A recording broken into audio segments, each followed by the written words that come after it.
Welcome back to the BookEnds YouTube channel. I'm James McGowan. I'm Jessica Faust. And we are talking about social media today, which is very much one of our favorite areas of our job. Because we're so good at it. Yeah, we're pretty good at it, I think. So there's a lot of, questions and discussion about whether an author needs to have a social media platform, whether it's, this tiny little platform or this huge sprawling million followers or whatever. Probably one of the questions we get most often, don't you think? Yeah, does an agent care if I'm writing fiction? Does an agent care that I have a platform? So what do you think? No. Yeah, not really. I mean, I hear a lot that agents say you have to have a platform, you have to be on social media and you have to have all these followers. And I honestly don't know who's saying that. For fiction, I just do not care. And I don't care. In fact, a incredibly successful author retweeted one of my clients' books the other day, and I was all excited. I was like, oh, this author just retweeted my book. And I looked and she had 1,000 followers. And she's a New York Times bestselling author. Right. So I think the thing about social media is that you don't have to have a platform. I do think that every writer should have a presence, and whether that presence is a social media platform where you want to be, or it's a website, I should be able to Google your name and find you somehow, some shape, some form. Yes, whether you're published or not, when I Google you, I should find something. It drives me crazy. It does, but there are a lot of ghosts out there, and especially if you're writing under a name that maybe isn't your legal name. Have a website. If you don't want a social media, have a website for that pseudonym. I think it would go a long way in showing people, we know you're a real person, obviously, but showing people that this is a goal for you. Like, this is serious and this is what you're committing to. And I think having a social media that depicts that will give me that sense. Can I tell you, once I worked with an author who really didn't have a social media presence, and there was something about the whole situation the entire time that I wondered if they were telling the truth. They had no presence, no online presence. It was really hard to find this person. And there was something that always just felt like slightly off to me about the whole thing. It feels verifiable that I can see you online. And maybe it shouldn't, but it does. And just having that, even if it's just a website, a basic website. Well, it sets the groundwork for professionalism, because the thing is once you start querying the book, those are the first stages of you setting up your business. Right. So imagine if I decided, to start a literary agency, and my thought was, oh, I want a business partner in this. And I go and start calling people and they're like, but you don't have a business. I've searched online and you don't have a business. Right. Instead, they could search online and go, oh, I saw your website. It looks really interesting what you do. Yeah. It's like your online resume. It is. That's exactly what it is. So I'm sorry, we've deterred a little bit, but let's. That's okay. Olive was telling us to get back on track. I hear He's her. really obnoxious today. Sorry about that, everyone. Well, because of this, the fact that you should have some bare minimum presence, we wanted to give our best social media tips, and we've got 10 of them. So let's just jump right into our little list. That was a lot more of an introduction to our list than we thought, but there you have it. Our first one is to research or play around to find which platform you are going to love. So It could be just a simple website and blog. It could be Twitter, Instagram, Facebook, Pinterest, whatever you're on. Research, find what you like, what you feel you can have fun with and really get invested in. And it doesn't have to be that different from your personal usage of it. If you find that you've set up an Instagram and you've set up a Facebook and you never go on one, but you're always on the other, even if that's for you personally, then that's probably the right place for you to be professionally too. Exactly. Because what's important about social media is that you are, rule number 2, committing to it, and only committing to what you can commit to. So if you are a picture taker, you're not really a tweeter, then don't commit to Twitter, because it's going to look outdated and unused, and after a while a little stagnant. So you want to make sure that what you are doing, you are being consistent with, which is rule number 3. So I'm blurring them together, but that you're being consistent on them and that you are really investing yourself in that platform. Yeah. So, we've seen this a lot, and I think people have moved away from a little bit, but we've seen it a lot where authors thought that they needed to be on all platforms, but maybe their one platform was not one they liked. So they just set up a bunch of auto tweets like, here's your daily horoscope, which had nothing to do with anything, maybe even not their interests. Or it would just be when the book came out, they would set up, a month's worth of auto tweets about the book, and then you wouldn't hear from them again. That's not an interesting way to be on Twitter, and you're not really committed to it. And it's clear to me that you don't really like it. So don't be on it. Right. And also it not only does it give like a viewer not the right impression, but it also like diverts your energy and your focus. So if you're like, oh, well, now I have to go think of 10 tweets for the month, you're not having, the right engagement on Instagram, or maybe you're not focusing on your writing for that hour that you're spending tweets. So it's just pulling you away from the things that you can be doing to build your name and build your craft and your work and all of that. Right. So, but now once you've picked the platforms or platform that you want to be on, you've committed to it, you're being consistent. Can we talk about be consistent a little bit more? Sure. I'm sorry, but as social media expert, I want to pick your brain on what you mean by be consistent. Like, do you mean weekly? Do you mean daily? Do you mean monthly? And now personally, the last couple of weeks have been super busy for me, and my brain energy has been diverted into different things. And I haven't been doing my usual Instagram and Twitter posts like I might be doing at other times. Is this a problem? Yeah, that's a good question, because when I was starting my Instagram, I didn't have a work Instagram up until recently, and I was very nervous that I wasn't going to be able to be consistent. And I think that what consistent is for every user is going to be different. So you were doing 3 posts a week. I have never committed to that, and I truly cannot. Like, I don't know what I'm going to take pictures of half the time. See, I love taking random pictures. So for me, it's pretty easy. Like when I'm walking Olive in the morning, if I see a gorgeous sunset, and so that's good at it. Easy for me. You're good at it. For me, I'm a perfectionist, so I stage every photo and I make it look like really great. And because I'm doing that, I'm used to doing that for the BookEnds Instagram. Right. So for me, consistent has been, it looked a little different than what it looks like for you. For me, I post maybe 1 to 2 times a week, but my engagement is consistent. And we'll get to engagement eventually, but I am liking, commenting, and I'm really communicating with the people that I follow and that follow me. So if I post something and somebody comments, I reply or I like it back. And that's my level of consistency, but I don't have, and some people tweet all day long. I don't have that. No, it just drains my battery, but I will tweet once or twice a week. And my engagement level is where I find my most consistency. I will reply, I will like, retweet, things like that. So I think your level of consistency definitely has to be with what you can commit to, but it has to, once you commit to that, you have to commit to that. So if it's 2 posts a week, make sure you have 2 posts a week going forward. You can fall off occasionally. It happens. I wouldn't let it go off for like more than 2 weeks. Yeah. If you miss a week, fine. People go on vacation. People take a break. People even take hiatuses, but you should still, is that the plural of hiatus? I don't know. But you should still, hiatus, I don't know. I don't know. As we discussed earlier, not an English major. Right. Yeah, so I think that's going to be different for everyone, but it has to have, you have to pick something and commit to it. Mm-hmm. So your level of consistency, I think even if you do drop off a little bit, it's still super engaged. I like that though. Like set the consistency level that's going to work for you. I like that. And then I don't aim too high, even if it's a low consistency level. Like if you know you're going to post 5 posts a week, you're like, I'm gunning for 2 to 3. Yeah. That's fine. And it's okay to change it. Yeah. You know, like with the blog, I did years where I was 5 days a week.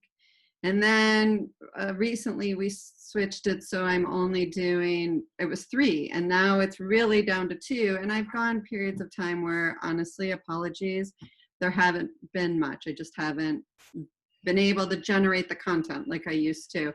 So I think it's okay to modify your consistency as things change for you.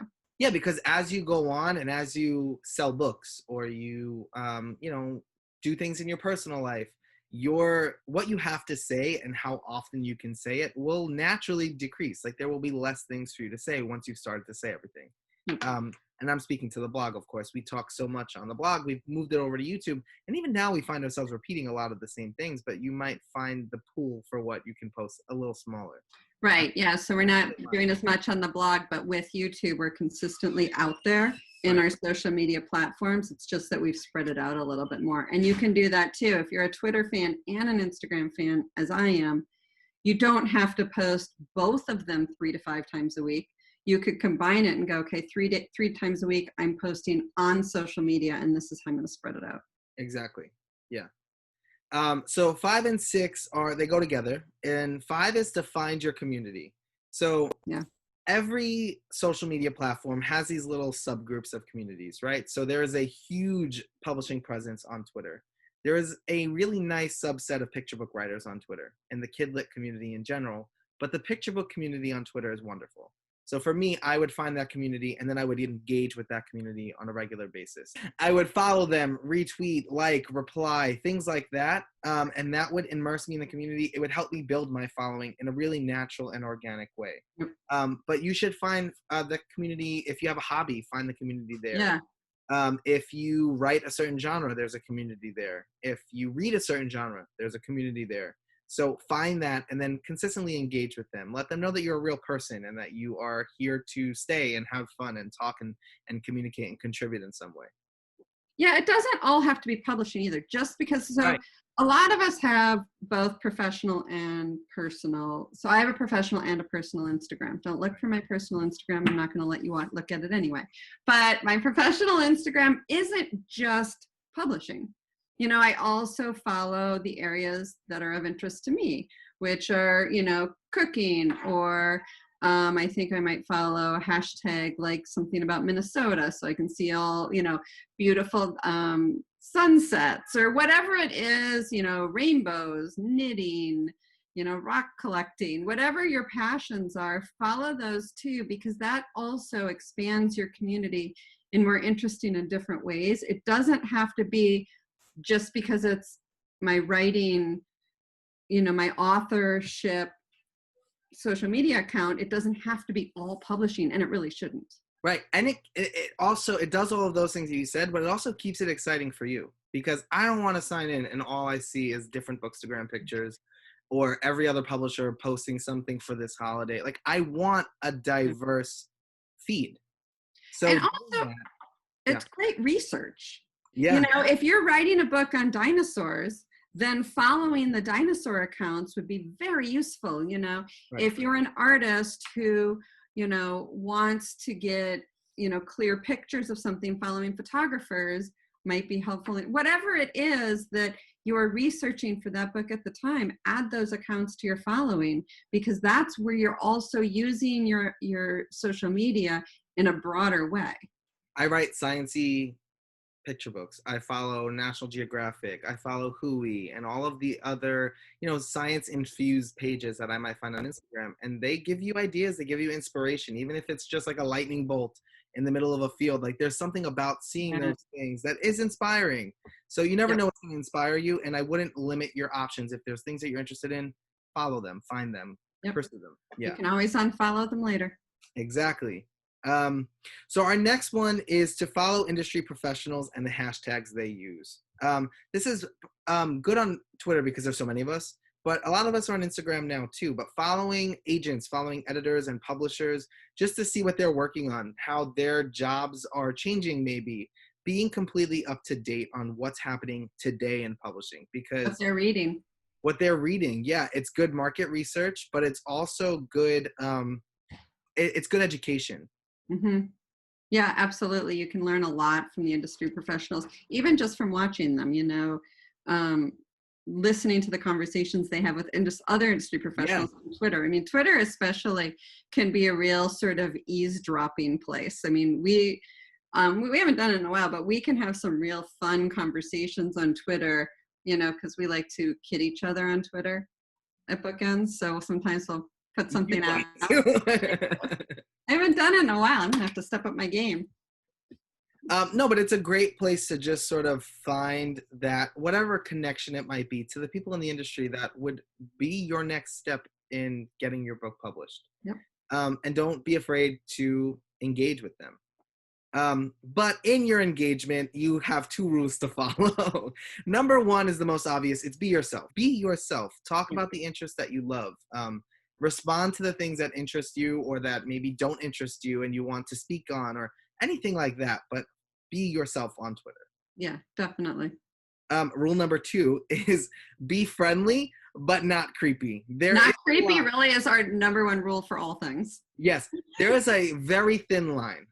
You can tweet me all the time. It won't bother me. I will engage when I can, and in the most friendliest manner that I can. But there is a line where you might just overdo it. So be cautious of that. Be friendly and professional is your... I think most of us know how to not be creepy. Yes. Unfortunately, I think even while we're saying this, the creepy people don't know. So I don't know that we can help them always. But, I mean, I wouldn't, if you're a man, I don't think commenting on a woman's looks is always the best course of action. No, it's never a good one. Sort of repeatedly, trying to pitch or query somebody on social media, which you should never do, is not a good course of action. Harassing people about a rejection letter, all of those things are creepy. Yeah, don't do them. So this is more of a tip. Follow the 80-20 rule. It's a rule that I learned. Forgive me, I don't know who I learned it from. If anybody knows who sort of coined it or came up with it, drop it in the comments. I'd love to give them credit. The 80-20 rule. 80% of your social media should be you being a human being, being you. 20% should be your promotion. So if you tweet 10 times in a week, 8 of those tweets should be everyday things about you and just being casual. 2 of those should be, hey, I have a book coming out next week. Or I have just close this deal with Penguin Random House. I'd love for you all to keep it on your radar. That promotion, it's going to keep you human. It's going to keep that engagement alive. It's going to make people like you first and not your product. And that's what you want, because you can write 10 different books, but you are still the brand you're trying to build. Yeah, on my Twitter, I tend not to do a lot of promotion, and apologies to all my clients. I'm not good at retweeting deal announcements. I will retweet, book information as I come across it, right. But you would be surprised on Twitter how often I don't come across things. But the tweets and the posts on Instagram or on Twitter that get the most engagement of anything I do is number 1, Olive the dog, always a big hit. Yes, dogs are huge. Animals in general. Animals, food, whether it's on Twitter or Instagram, what we're eating is always very popular. What we're drinking is always very popular. So it's not the things you always think people are following you for. Right. It's the things that, it's sort of the things that everybody can relate to. Human things. Being a person on social media is what's going to get you engagement. It's what's going to get you a following. You'll find maybe your favorite author posts their dog. They'll get the most engagement you've ever seen on one of their tweets, even if their next upcoming book or their book that just hit a New York Times bestseller does not get that level of engagement. Because the business side isn't always what draws people to you. And even if it is, the person behind the account is what's going to get them to stay. Yes, and while I don't recommend this, anybody who saw the Susan Orlean drunk tweet night, that was funny, was just pure brilliance. Again, I don't recommend it. Not everybody's going to be able to pull it off, but it was brilliant. And certainly not, I imagine, what anybody originally started following her intending to get. Right. So our last tip is to just have fun. It is social media. It is not meant to be this really difficult task that you have to do for your job. You still want to come there. You want to get involved and have fun and meet new people and grow your brand. And that's not necessarily, it doesn't necessarily have to be super strict and boring all the time. So have fun with it. Post what you want. Engage with who you want and be yourself and let go a little bit. Yeah, we wouldn't do this YouTube channel if we weren't having fun doing it. Exactly. Good point, because it's a lot of work. And if we did not enjoy it and enjoy hearing ourselves talk to someone, then we probably would have stopped a long time ago. So finding what's really igniting you and making you enjoy it is going to be the most important thing for you. Yep. So we hope these were helpful tips. If you have any more for your fellow writers, don't hesitate to put them in the comments. And don't forget to like and subscribe. We hope to see you next time. Bye.